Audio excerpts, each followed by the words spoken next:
अस्सलाम वालेकुम और रिव्यू स्पीकिंग में खुशामदीद। मेरा नाम आमिर है और ये है Oppo A11K की अनबॉक्सिंग और हमारा क्विक रिव्यू।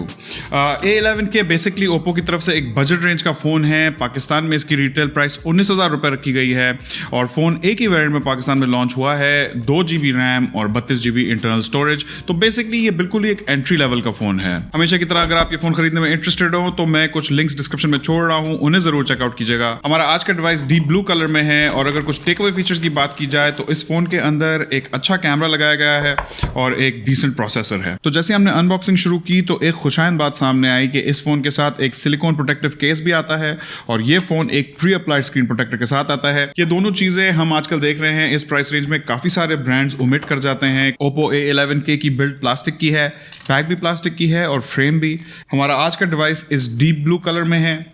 ये फ़ोन सिल्वर में भी आता है, लेकिन इस ब्लू कलर से मुझे OnePlus 7 Pro की याद आ गई। लेकिन इस फ़ोन की एक ख़ास बात है जो कि इस प्राइस रेंज में रेयर है कि यहाँ आगे गोरिल्ला ग्लास 3 की प्रोटेक्शन लगाई गई है। बैक की फिनिश मैट है और इस पे ये एस शेप वाला पैटर्न है जो कि बारीक लकीरों से बना हुआ है। जब आप इस फोन को हाथों में उठाएंगे तो आपको बहुत ही छोटा और कॉम्पैक्ट फील होगा। ये यकीनन उन लोगों के लिए एक प्लस पॉइंट है जिन्हें एक पतला और लाइट सा फोन चाहिए। हर किसी को बड़ा और हैवी फोन नहीं अच्छा लगता, तो उस हिसाब से ये एक प्लस पॉइंट है। इसके साथ साथ इसका लुक मुझे वाकई काफ़ी खूबसूरत लगा है।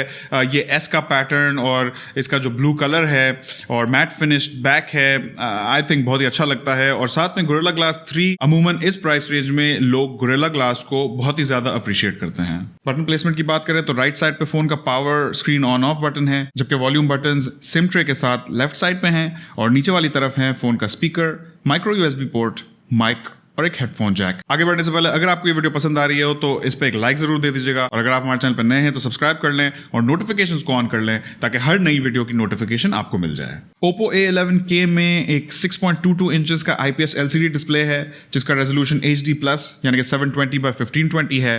डिस्प्ले की मैक्सिमम ब्राइटनेस बकौल Oppo 450 निट्स है, जिसका मतलब है कि बाहर धूप में भी आपको फोन इस्तेमाल करने में इश्यूज नहीं होंगे। डिस्प्ले के ऊपर इस ड्यू ड्रॉप स्टाइल नॉच में इस फोन का सेल्फी कैमरा है। अब अगर डिस्प्ले के साइज की बात करें तो यकीनन काफी छोटी है। इस प्राइस रेंज में आपको 6.5 6.6 इंचेस तक के भी डिस्प्लेज मिल जाते हैं, जो कि उन लोगों के लिए अच्छी चीज है जिन्हें एक बड़ा डिस्प्ले पसंद है। लेकिन हर किसी को बड़े डिस्प्लेज नहीं पसंद होते। मैं ऐसे बहुत लोगों को जानता हूं जिनको छोटे फोन ज्यादा पसंद है और छोटा डिस्प्ले होने से यकीनन आपको स्क्रीन रियल एस्टेट कम मिलता है, लेकिन वन हैंडेड यूसेज के लिए छोटा डिस्प्ले बहुत बेहतर है। यानी कि आप इस फोन को आराम से एक ही हाथ से इस्तेमाल कर सकेंगे और आपको कोई इश्यूज नहीं होंगे। इसके साथ साथ डिस्प्ले के कलर्स और शार्पनेस मुझे ठीक लगे। अब आगे बढ़ के बात करेंगे Oppo A11K के स्पेसिफिकेशंस और इंटरनल्स की। तो फोन के अंदर MediaTek का Helio P35 चिपसेट दिया गया है जिसके साथ Power VR का GE8320 GPU है। यही कॉन्फ़िगरेशन हमने 20 से 25,000 या 26,000 रुपए वाली प्राइस रेंज में भी देखी है। तो यकीनन 19,000 रुपए वाली प्राइस रेंज में जहां हमें अमूमन Helio P22 या उस टाइप के प्रोसेसर्स दिखते हैं तो वहां मैं इसको एक छोटा सा प्लस पॉइंट समझता हूं। यकीनन अगर आपको इस प्राइस रेंज में कोई हाई परफॉर्मेंस या गेमिंग टाइप का फोन चाहिए तो इससे बेहतर ऑप्शंस मौजूद हैं। लेकिन अगर आप Helio P35 के बेंचमार्क रिजल्ट्स पर नजर दौड़ाएं तो आप समझ सकते हैं कि डेली यूसेज, एवरेज टाइप की यूसेज, आपकी सोशल मीडिया एप्स, वीडियोस, उस टाइप की चीजों के लिए ये फोन काफी मुनासिब है। तो अगर आपका यूसेज बहुत हाई परफॉर्मेंस नहीं है तो ये फोन आपको बहुत ही अच्छा चलेगा। साथ में जैसे कि आपको पहले बताया, फोन के अंदर 2 GB रैम लगाई गई है और 32 GB eMMC 5.1 स्टोरेज है। अगर एक्सपेंशन की बात करें तो phone full dual SIM support के साथ आता है, यानी कि 2 सिम्स और एक माइक्रो SD कार्ड सब एक साथ लग जाएंगे। और एक और जो छोटा सा प्लस पॉइंट है वो है कि इस फोन के बैक पे एक फिंगरप्रिंट सेंसर दिया गया है। इस प्राइस रेंज में कुछ फोन्स नहीं देते लेकिन काफी फोन्स देते भी हैं, तो इसको मैं एक बड़ा प्लस पॉइंट नहीं कहूंगा।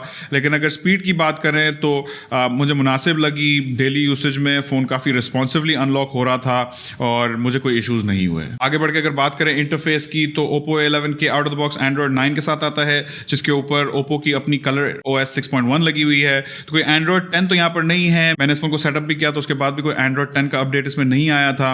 But at the end of the day colour OS से मुझे कोई इतना बड़ा इशू नहीं है। यकीनन मुझे इस प्राइस रेंज में स्टॉक एंड्रॉइड टाइप का एक्सपीरियंस ज़्यादा पसंद है, लेकिन फिर भी डेली यूसेज के लिए ये इंटरफेस ठीक है। आगे बढ़ के बात करेंगे फ़ोन के बैटरी और चार्जिंग सेटअप की, तो यहाँ 4230 मिली एम्प आवर की बैटरी लगाई गई है और साथ में फ़ोन एक 10 वॉट की पावर ब्रिक के साथ आता है। अब ये जो बैटरी साइज है ये मेरे हिसाब से थोड़ी छोटी है। इस प्राइस रेंज में बहुत से फ़ोन्स आपको 5000 मिली एम्प आवर की बैटरी देते हैं, जिसकी वजह से उनकी बैटरी लाइफ बहुत ही अच्छी होती है।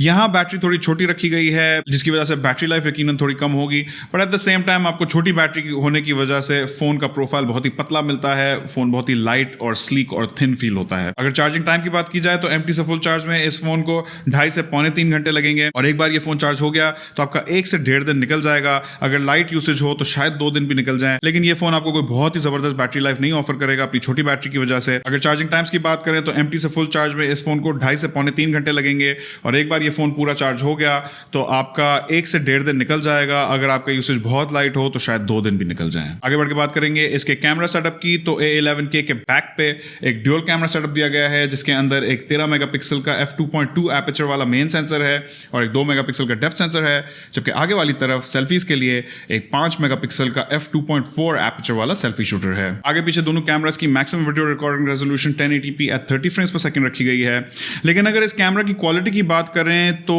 मेरी एक्सपेक्टेशन से बेहतर थी। 13 मेगापिक्सल और f2.2 एपर्चर होने की वजह से ये कैमरा यकीनन अक्सर बहुत ही सॉफ्ट इमेजेस लेता है और इमेजेस बहुत आराम से ब्लर्ड हो जाती हैं, लेकिन जब आप इस कैमरा को अच्छी खासी लाइट दें तो मेरे हिसाब से इसकी इमेजेस बहुत ही अच्छी निकल के आ रही थी। मुझे इसकी कलर रिप्रोडक्शन भी काफी एक्यूरेट लगी, डायनामिक रेंज भी डिसेंट लगी, और खासकर डायनामिक रेंज वो चीज है जो इस प्राइस रेंज में बहुत ही सफर करती है।